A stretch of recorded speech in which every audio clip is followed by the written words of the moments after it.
Controversial plans for the public sector wage bill to be cut have been sent to the bargaining council. Finance Minister Tito Mboweni outraged many when he announced a 160 billion rand funding cut. A special Nedlac meeting was held today to discuss the matter with labour federations and business. I'm joined now by ENCA's Aviwe Mtila, who joins me from our newsroom camera to talk to us about what came out of that meeting. So, Aviwe, we were expecting the proposed cuts to the civil service wage bill to be discussed, was it?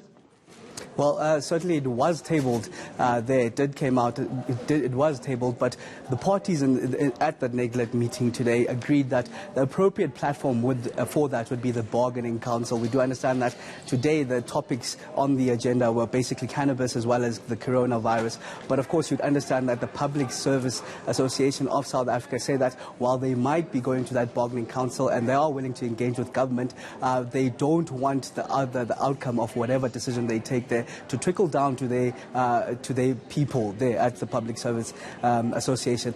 Also, Cosatu, I got a chance to speak to the General Secretary of Cosatu, Becky Njali. You raised a number of concerns, saying that, firstly, it is concerning that government is pulling out of agreement that they already agreed to with the bloated public wage bill, in fact, as well as also concern that this proposal, while they have a lot of time to negotiate with government, it is concerning that government only approached them with this latest proposal of slashing the bloated wage bill just merely on the eve of the actual budget speech. But let's listen on what the General Secretary of Cosatu had to say on that. There are two issues. The issue is that there is an agreement, it must be implemented, so we don't know what government is proposing. What we heard was on the newspapers they are going to get 160 billion from this thing, but we don't know the proposal, so we don't want to jump ahead. We want to wait for government in the bargaining council to tell the union what is their thinking. So, Aviwe, last time we heard from the side of government in as far as this proposed cut, spending cuts, as well as the cutting of the public sector wage bill, was when the finance minister tabled the budget, and also this morning from President Cyril Ramaphosa's newsletter. But what is the finance minister saying now that, you know, they've set the cat amongst the pigeons and this issue is being debated widely? Well, basically they're saying that the cost of providing public service is on the rise. That came out, in fact, in a conversation that Karima Brown had with the Deputy Finance Minister, David Masondo, yesterday, which he made it clear that, in fact, the wage bill on itself is bloated. In fact, if you read between the lines there, Bratulas, you'd find out that, in fact, it looks like government is not willing to step back, as well as the unions, in fact, are not willing to backtrack, in fact, on the initial agreement that they had. But let's listen on what the Deputy Finance Minister, David Masondo, had to say on that.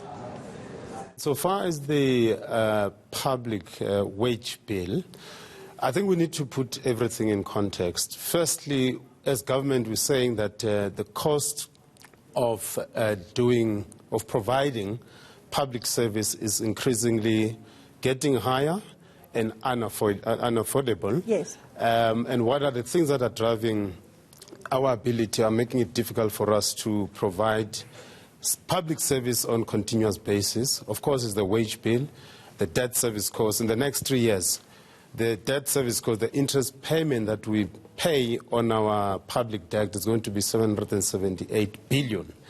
The wage bill is one of the cost drivers for our ability to run the public service. So what we've said, we've been making a lot of proposals informally with the labor movement. And a day before we tabled the budget, we went back to labor and said, look, yes, the last leg of the wage, the 3-year agreement, it's not going to be affordable for government. So let's have a conversation on that.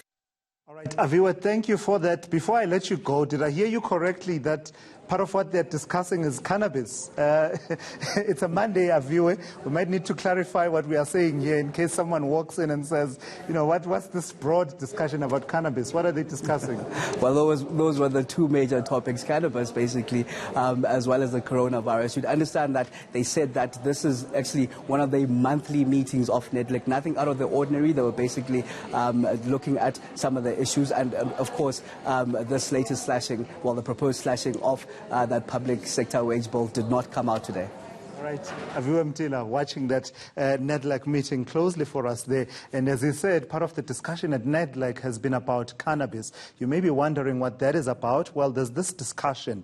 It's nascent at this point, but it's been driven partly by the Finance Minister, Tito Mboweni, who believes that actually there should be a way to unlock a whole industry around cannabis. So it seems Tito Mboweni has a way of convincing everyone to see things his way. He did it with the previous policy discussion document, which ended up being government policy. He talked about the cannabis industry. Well, you saw what the president said about some of the sectors where it's possible to open up cannabis industry within our economy. So we'll